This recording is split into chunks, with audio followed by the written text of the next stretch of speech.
ఈరోజు మీకు నా స్టైల్‌లో బోటి కర్రీ ఎలా చేసుకోవాలో చూపిస్తాను చూసేయండి. బోటి కర్రీ చేయడం కష్టంగా ఫీల్ అయిన వాళ్ళకి ఇలా సింపుల్‌గా చేసుకోండి. చాలా టేస్టీగా ఉంటుంది. చూసే ముందు సబ్స్క్రైబ్ చేయండి ప్లీజ్ మర్చిపోవద్దు. ఫస్ట్ అయితే బోటీని చాలా మంచిగా అయితే క్లీన్ చేయాలి.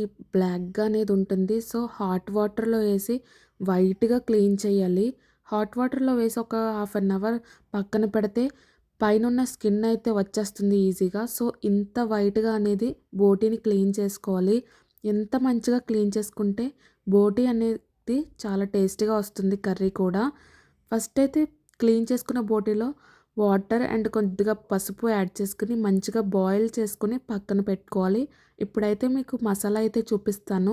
నేనైతే ఈ మసాలాకి అల్లం, వెల్లుల్లిపాయ, ధనియాలు, జీలకర్ర, చెక్క, లామొగ్గ, యాలకులు, అనాస పువ్వు, మరాఠీ మొగ్గ ఇవన్నీ అయితే వేసుకొని మంచిగా పేస్ట్ అయితే చేసుకున్నాను. ఇప్పుడైతే ఒక కడాయి పెట్టుకొని ఆయిల్ వేసుకొని వేడెక్కిన తర్వాత ఆనియన్స్ వేసుకొని మంచిగా వేగనివ్వాలి. తర్వాత పచ్చిమిర్చి యాడ్ చేసుకుని మంచిగా ఒకసారి కలుపుకోవాలి. నెక్స్ట్ ఒక టేబుల్ స్పూన్ సాల్ట్ అయితే వేస్తున్నాను ఆనియన్స్ త్వరగా వేగుతాయని. ఆనియన్స్ బాగా వేగిన తర్వాత మనం ముందుగా బాయిల్ చేసి పెట్టుకున్న బోటీని అందులో వేసుకోవాలి. వాటర్ అనేది మొత్తం తీసేసి ఓన్లీ బోటీని అయితే వేసుకోవాలి. బోటీ వేసిన తర్వాత ఒకసారి మంచిగా బాగా కలుపుకోవాలి. మొత్తం కలిసేటట్టు. కలుపుకున్నాక ఒక 5-10 మినిట్స్ బాగా మగ్గనివ్వాలి.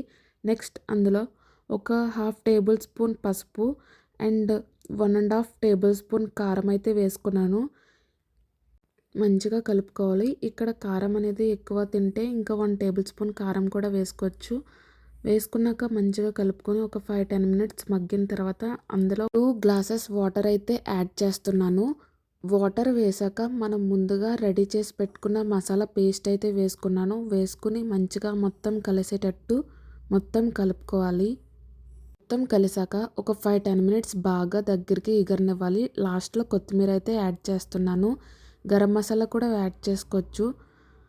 లాస్ట్‌లో కొత్తిమీర వేసాక ఒక 5 మినిట్స్ బాగా మగ్గనిచ్చాక అంతే మన సింపుల్ అండ్ టేస్టీగా బోటీ కర్రీ అయితే రెడీ అయిపోయింది. మీరు కూడా ఒకసారి ట్రై చేసి ఎలా వచ్చిందో కామెంట్ చేయండి.